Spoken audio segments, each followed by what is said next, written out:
नमस्कार बालमित्रांनो, तर आज आहे दिनांक 4 जुलै 2026 आणि आज आहे आपला प्रयोगाचा वार आणि आजच्या आपल्या प्रयोगाचं नाव काय आहे? वाचा. उष्णता रोधक फुगा म्हणजे कंसात लिहिलेला आहे मी, न फुटणारा फुगा. तो कसा फुटणार नाही? फुगा म्हटलं तो फुटणार की नाही? परंतु आज आपल्याला न फुटणारा फुगा पाहायचा आहे. मग कसा असेल बरं तो? बघायचंय का? तर आजच्या आपल्या या प्रयोगासाठी आपल्याला साहित्य लागणार आहे ते म्हणजे फुगे. हे बघा, हे आहेत फुगे. हे आपला वेळ थोडा वाचावा म्हणून आपण त्याच्यामध्ये अगोदरच हवा भरून ठेवलेली आहे. तसे आपण दोन हे रिकामे फुगे पण आपल्याकडे आहेत. त्यानंतर लागणार आहे आपल्याला मेणबत्ती. दिसते का तुम्हाला? बघा, त्यानंतर आहे माचीस. बघा, हे आहे नरसाळे. हे कशाला वापरतो आपण? पाणी असेल, पेट्रोल, डिझेल वगैरे एखाद्या कॅन मध्ये गाडीमध्ये व्यवस्थित भरण्यासाठी, सांडू नये म्हणून आपण याचा वापर करत असतो. त्यानंतर ग्लास, अर्थातच हे पाणी. बरोबर आहे. तर आता आपल्याला पाहायचंय की न फुटणारा फुगा कसा असतो. आता सर्वात प्रथम काय केले आपण, या फुग्यामध्ये आपण हवा भरलेली आहे. दिसते का तुम्हाला? माझ्यासोबत हे बघा, आजच्या प्रयोगासाठी आहेत आपले वर्ग 7वीचे विद्यार्थी समर्थ, लक्ष्मण, हा एक समर्थ आणि हा सोहम. ठीक आहे, करायची का प्रयोगाला सुरुवात? ठीक आहे. बघा, हा आपण याला ही मेणबत्ती पेटून आपण या ठिकाणी ठेवणार आहे. चला खाली ओढा.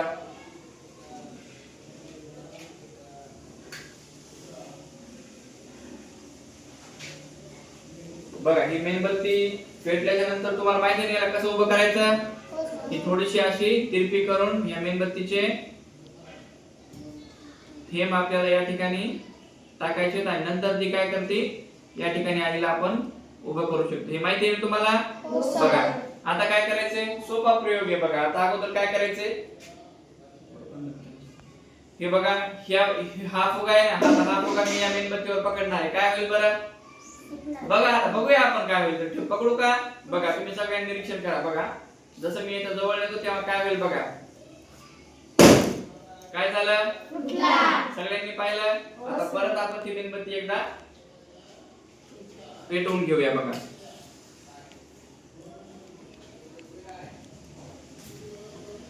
हा एक फुगा आहे ज्याच्यामध्ये आपण पाणी भरलेले. बघा, दिसतोय का तुम्हाला?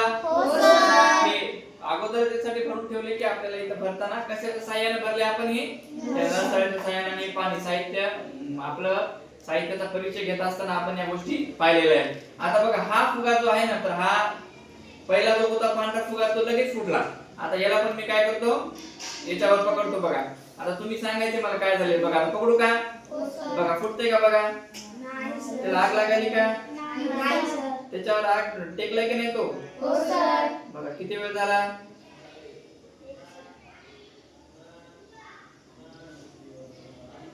आता मला कोणी सांगू शकते का हे का होते बरं? का फुटत नाहीये? म्हणजे काय? याच्या मागचं विज्ञान सांगू का काय असतं? बघा, जेव्हा आपण रिकामा फुगा याच्यामध्ये पकडला ना, याच्यावरती पकडला, तेव्हा काय झालं, ती उष्णता त्या फुग्याने लगेच कॅच केली.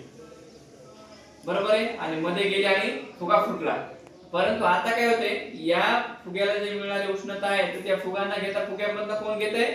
पाणी घेते. म्हणजे हे पाणी जेव्हा गरम होईल, ही जी उष्णता जेव्हा खूप वाढेल, टेम्परेचर इथं खूप वाढेल, तेव्हा हा बर्स्ट होईल म्हणजे फुटेल. तोपर्यंत हा फुटेल का? बघा, पुन्हा एकदा थोडा वेळ बघू आपण ठेवून.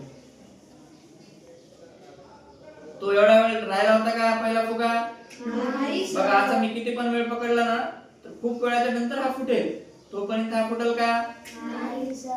बघा, याला काजळी पडली. हा खालून पूर्ण काळा झालाय. बघा, दिसते का? बघा, दिसते का काळा? परंतु फुटला का? आणि बराच वेळ हा फुगा फुटणार देखील नाही. खूप उष्णता झाल्यानंतर मग फुटेल. याचा अर्थ काय होते, फुग्याला मिळणारी उष्णता, बघा, फुग्याला मिळणारी उष्णता फुग्यामधून कुठे जात आहे? पाण्यामध्ये. आणि हे पाणी थंड आहे आणि पाणी थंड असल्यामुळे तो उष्णता शोषून घेत आहे. म्हणून मोठमोठे, आता याचा उपयोग कुठे होतो आपल्याला? या पाण्याच्या गुणधर्माचा उपयोग कुठे होतो? बघा, मोठमोठे जे इंडस्ट्री असतात ना, कारखाने असतात ना, त्या ठिकाणी बरेचसे उपकरणं वापरतात. जे उपकरणं खूप गरम होतात, मग त्यांना थंड करण्यासाठी प्रशीतक म्हणून कशाचा उपयोग होतो? पाण्याचा. कारण पाण्याचा गुणधर्म काय आहे? पाणी खूप सारी उष्णता आपल्यामध्ये शोषून घेऊ शकतं, साठवून ठेवू शकतं. बरोबर आहे. जसं की दुसरं उदाहरण पहा तुम्ही, एक हीट ना बाहेर जाऊ द्यायचा समजा तो प्रकार झाला. आपली थर्मास असते की नाही, बॉटल, त्याच्यामध्ये आपण चहा भरल्याच्या नंतर काय होते, त्याची एक वैज्ञानिक रचना अशा पद्धतीने केलेली असते की त्यामधून उष्णता बाहेर नाही गेली पाहिजे.